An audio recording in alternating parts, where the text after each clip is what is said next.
Today I'm shaping stenciling using masking.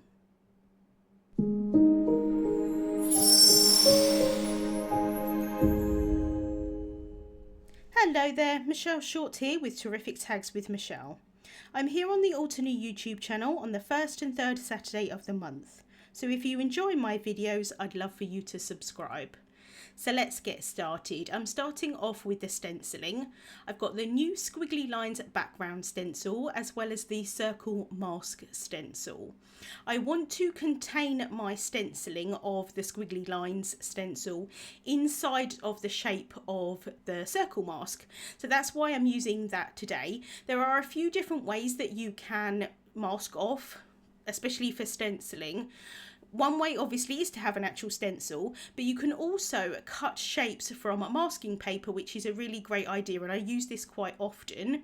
So I've just got a piece of masking paper here, cut out that circle, and I could use that. But the great thing about having the actual stencil is that it's reusable, especially for wet mediums like I'm using today. I can reuse that multiple times and just wash that off. I've got a piece of white cardstock here that's cut to 4¼ inches by 5½ inches, and I'm just placing it down onto my craft mat here and then adding the Squiggly Lines background stencil on top, and I'm holding that down with some masking tape. I'm just going directly onto my craft mat here because the paste that I'm using cleans up really nicely, so I've got no issues there. I'm now going in with the circle mask stencil and just figuring out exactly where I want it to be placed. I want my focal point to be off to the right hand side, so that's why I've got that circle there. And the great thing about this mask is it's going to mask off the rest of the panel so that I just have the stenciling in that circle shape. I'm using the new Shimmer Relief paste today. This is in the colour Pearl. And it does come with that little piece there that kind of sometimes sits in the lid and sometimes comes off, but I am keeping that inside of the jar. I do think that that helps to keep the moisture in the jar and makes sure that it doesn't dry out. So I'm going in with a palette knife here and I'm just taking a small amount of the paste each time. I want this stenciling to be quite flat, like I don't want it to be too textured. You definitely could do that. You can add a lot of texture with this paste if you wanted to. So when it dries, it will keep the texture that you add with it. So like if you wanted to add lines in or something like that with the palette knife, you could definitely do that. Like I said, I'm keeping it quite flat today. So as I'm going in with this paste afterwards, I'm kind of scraping the palette knife down so that it ends up just being sort of pretty much one layer, and I'm trying to remove any of those lines that I've created with the palette knife so that I don't get too much texture. I just prefer that look, but like I said, you can do it in a few different ways. I'm trying to not have too much of a build-up of paste around the outside edge of that circle. You could prevent that by putting the circle piece down first, but I wasn't 100% certain where I wanted it to be placed, so that's why I did it on top of the background stencil. I can then remove that masking tape really carefully and lift off the stencils. And when I lift off the stencils, I'm trying to sort of lift them off in one kind of swoop, if that makes sense. Just want to make sure that I don't accidentally move that paste. And it's just going to add a really lovely subtle shimmer onto my card. So I can just remove that tape that I used to hold down that cardstock, and I can lift that off of my mat. And then I'm just going to take my palette knife here just to remove any excess from that side. And then I can set this aside to dry, and it did dry within about 20 minutes. For my focal point, I'm using the Crafty Flower Beaded Iris Layering Die set. There are 2 irises in this set. I'm just using one of them today. This one here at the bottom. And I love that the back of the packaging tells you exactly how to line everything up. So I have cut all of the pieces from white cardstock and I've placed them down onto my sticky mat so that I can add some ink blending on top. I'm using the new shades of Purple Fresh dye inks today for the petals. I'm starting off with the lightest shade and using a mini blending brush. So I'm adding the colour pretty much completely over these pieces. This is such a light shade that most of this is going to get covered up, but I do like to start from light to dark. The only one I'm not doing it on is the petal there on the left hand side, because that's going to be really dark, so I don't need to waste the ink adding that on. I can now go in with the second darkest shade, mainly focusing this shading towards the bottom of these pieces. And I'm kind of using the packaging a little bit as a guide here of where I want my shadows to be.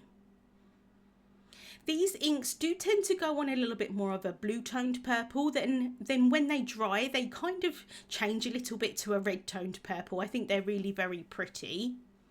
So like I said, for this piece here I want it to be really dark, so I'm just going in with that layer of the ink. And then I can add a little bit of this darkest shade here, and this really does add quite a big impact to these petals. I think it's just absolutely beautiful. And then I can finish off with this one here on the left, and I'm just adding the ink directly to it. I'm not doing really any shading because most of that is going to be covered up. For the stamens, I'm using the Golden Sunset Fresh Dye Ink Collection, the 3 lightest shades, and I'm using a micro blending brush here just because this is such a small area. So going in with the lightest shade, then adding the darker shades towards that kind of centre bottom piece of the stamen. And then for the leaves and the stem, I'm using the new Whispering Woodland Fresh Dye Ink Collection. These have kind of got like a limey sort of shade to them. I think, again, they're really pretty inks.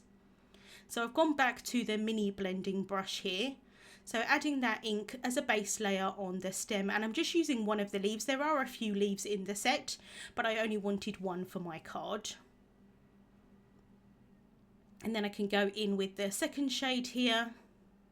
And for the stem, I'm kind of adding a little bit of darkness towards the bottom, and then where it kind of meets the flower, if that makes sense. Most of the bottom part is going to get cut off, sadly, but I wasn't sure how much would as I was kind of colouring these in. So I can just finish off with the darkest shade here, and like I said, I really love this shade of green inks. I think they're really lovely. So while I'm setting that aside to dry, I have gone ahead and stamped a sentiment from the Mini Delight Plants and Vases set, and I have heat embossed that onto jet black cardstock. And I'm now taking the One Go Words and Banners die. This is one whole die, as you can see, because it is meant to cut out lots of different sentiments, but I'm just using it as a tag so that I can cut out my little thanks sentiment here. So I've just lined it up on top, I've held it down with some low tack tape, and then run that through my die cutting machine.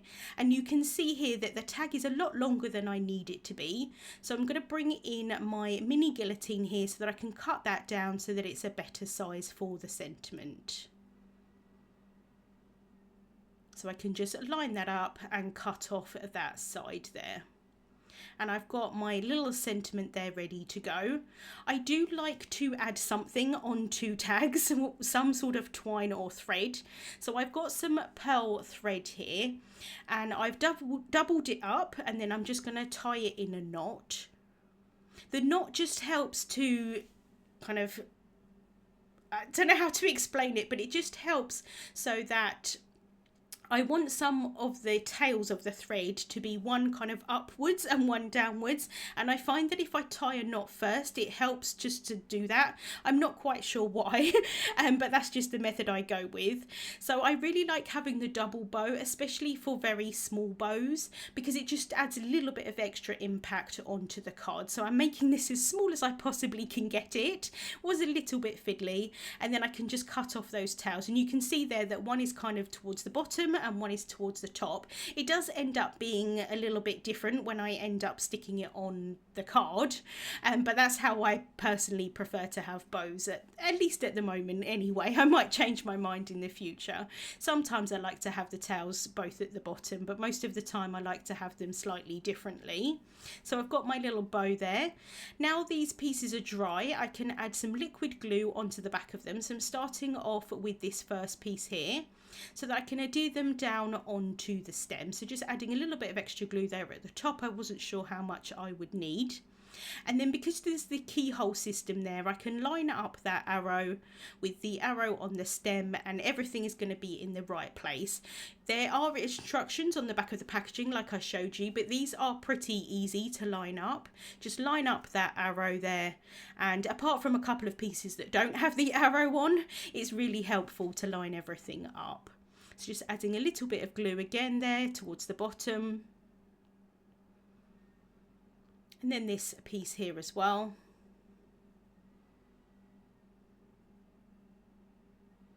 And then these two pieces don't have that arrow on, but they just line up really nicely on top of those other pieces that I just added on. And again, I'm just looking at the back of the packaging here just to make sure that I get it in the right place. I do think though, with some of these flowers, if you get them slightly in the wrong place, I don't think it matters too much. I still think they look really beautiful. So just adding in those pieces there of the stem. And then I've got the stamen here as well. So just adding a little bit of glue there. And then again, using the back of the packaging to figure out where they're supposed to be placed. Adding a little bit of liquid glue. And then just using the tweezers there to help me out with the placement.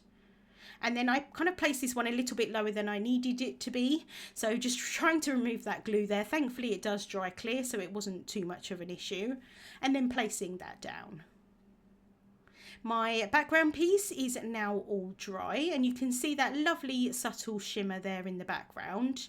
If you're not too keen on the subtleness, there are lots of other colours of that shimmer relief paste. They're a little bit bolder, so do check them out if subtle isn't really your thing. But I definitely like having that subtleness in the background of that pearl paste. I think it's really pretty.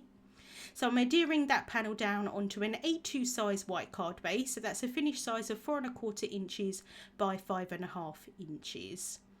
And then just pressing that down, and I like to go in with a bone folder just to go along those edges, make sure that they're really well stuck down. And just making sure that I'm sticking down that panel behind where the shimmer paste was. It warped it just very, very slightly, but once I'd stuck that down, it was absolutely fine. So I can now bring in my iris here so that I can see where I wanted it to be placed. So I'm going over most of where I added that paste. So you do lose a lot of it sadly, but because you can kind of see that shape of it, the circle, you can still see it all around the side of the iris, which I really like. And like I say, it just adds a nice kind of subtle shimmer around the iris.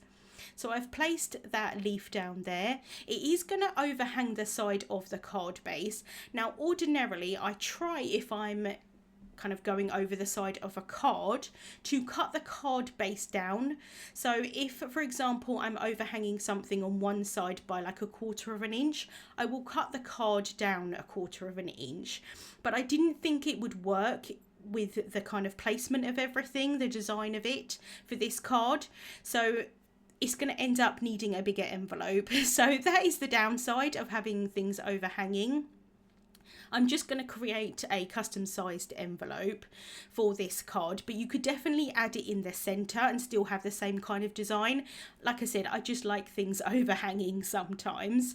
So I've added a little bit of instant dimension foam tape towards the top of the flower, and then I can add some liquid glue onto the stem. And I've just made sure not to add any foam tape on the right hand side where it's going to overlap the card base. So just popping that down in place. And then I can cut off the bottom of the stem there. And because I had that liquid glue on it, it is a little bit wet, and so it didn't cut perfectly with the scissors. So I'm just going to go back in with my bone folder and just press that down, make sure that I get a nice smooth edge. And then I've added a little bit of instant dimension foam tape onto the back of the sentiment tag, and then I can add a little bit of liquid glue at the top, and then I can adhere that down onto the card.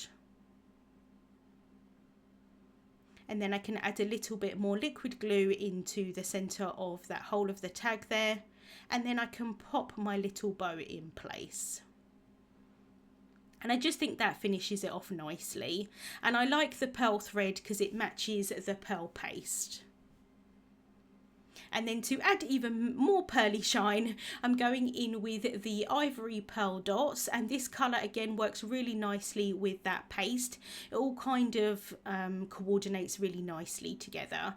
So I'm just using the perfect picker here to pick some of those up and place them around the side of the iris.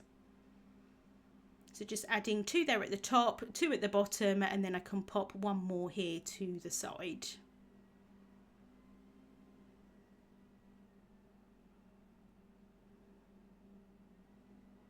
And that is my card finished for today. I really love having that stenciling inside of the circle shape, and it just pops really nicely from behind that iris, just to give some really nice subtle shine to the card. Links to the products that I used will be listed in the description bar on YouTube and also over on the Altenew blog. Thank you so much for watching, and I hope you have a wonderful day. Hey there, Lydia here. I really do hope that you've just enjoyed the video. If so, please subscribe to the Altenew YouTube channel. Also, turn on the notification bell so you can get your daily dose of crafty techniques and tutorials just like this. Thank you so much for watching. Bye-bye.